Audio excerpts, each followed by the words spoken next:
Hello and welcome to the December 23rd, 2022 edition of Watching the Tape.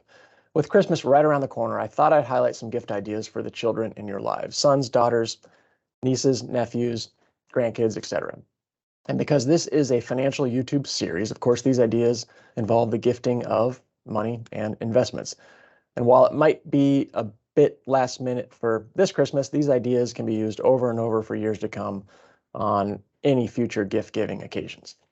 Before we review some of the ways to give money and investments to children, I wanted to call out some of the objectives that have been important in my own financial gift giving. And at its most basic level, giving is good for the soul.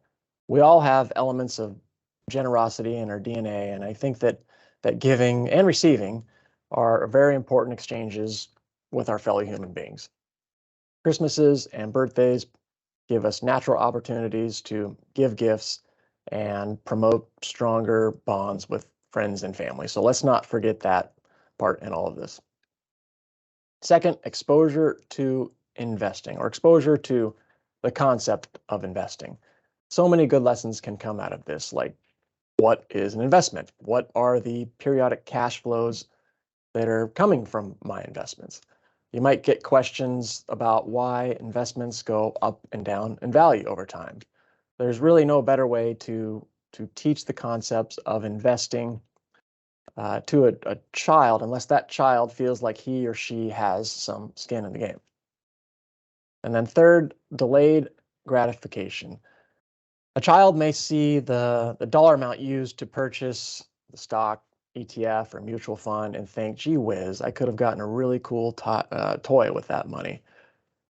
So delayed gratification, according to Wikipedia, is the resistance to the temptation of an immediate pleasure and the hope of obtaining a valuable and long-lasting reward in the long term.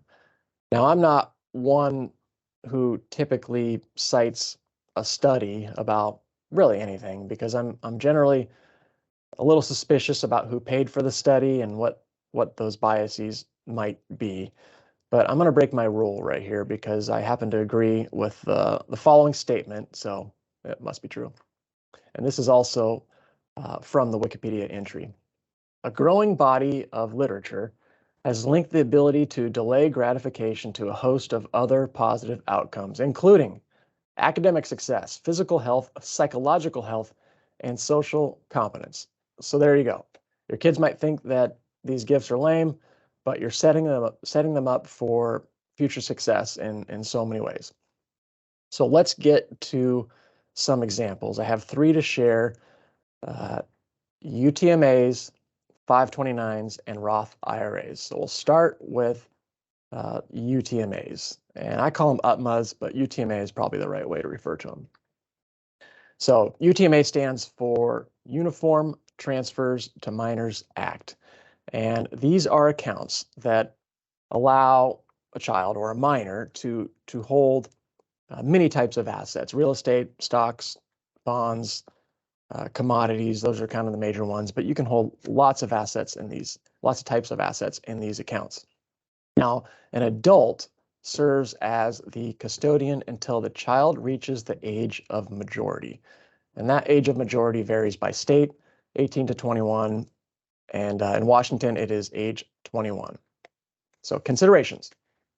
Once that child becomes 21 in Washington, then that account is transferred to them without restriction. So if the intent of this gift is to fund education, this is not the right account for that. And then also related to education is that assets held by the student have a greater impact on the eligibility of financial aid than assets held at the by the parent. So that's a consideration.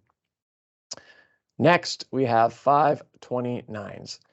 And in 529s, you contribute after-tax dollars that then grow tax-free and then can be withdrawn tax-free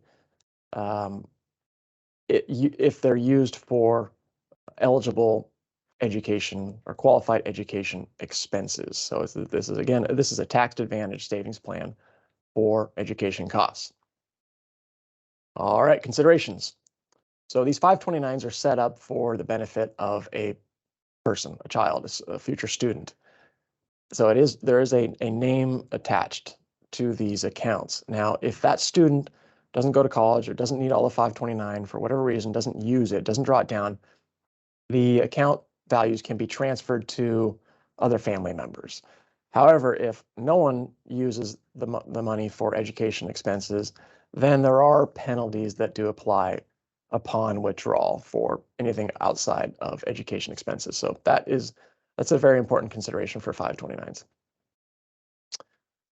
Last, we have Roth IRAs, not traditionally thought of as being associated with children, but with a Roth, just a background, this is a tax-advantaged account. After-tax dollars go into the Roth and then grow tax-free and can be withdrawn tax-free, never taxed again. So with a child, how does this work? The children must have earned income. And so the contribution, at least for 2022, could be $6,000 per child if the child earns $6,000 or more. So if the child earns $10,000, then the max is $6,000. If the child earned $3,000, then the max contribution for 2022 would be $3,000. And then another piece is, and I wouldn't advertise this to the child, but a portion of a Roth IRA can be withdrawn without penalty prior to retirement. But I would want to encourage the child to think of these as long-term accounts to be used for retirement. All right, so those are 3 options for financial gift giving to minors. I just went over the high points, lots of considerations I didn't include there.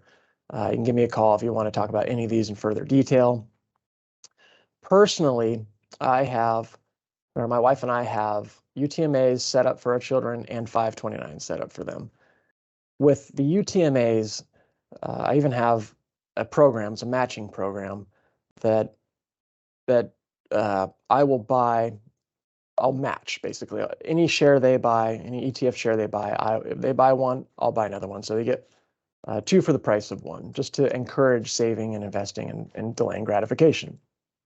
No Roth set up for my children yet, so I haven't done that firsthand, as they haven't earned enough income to justify setting up a Roth IRA for them. But I'll definitely explore that when they get older and start earning money. All right, so if you decide that an UTMA or UTMA or Roth IRA is something you'd like to set up, what I would strongly recommend is that you buy this book for that child. This is a great book. It shows on the cover that it's targeted to children ages 8 to 12. I've read this. I think that it can go up to age 16 easy. I think it's great information. I personally had 2 of my children have read it, and so my policy at home was read it, pass my quiz, and then I'll buy an ETF for you as sort of a reward or an incentive. So far, one of them has done that. One of them hasn't passed the test yet. So there you have it. Hey, Merry Christmas, have a Happy New Year, and we'll see you in 2 weeks.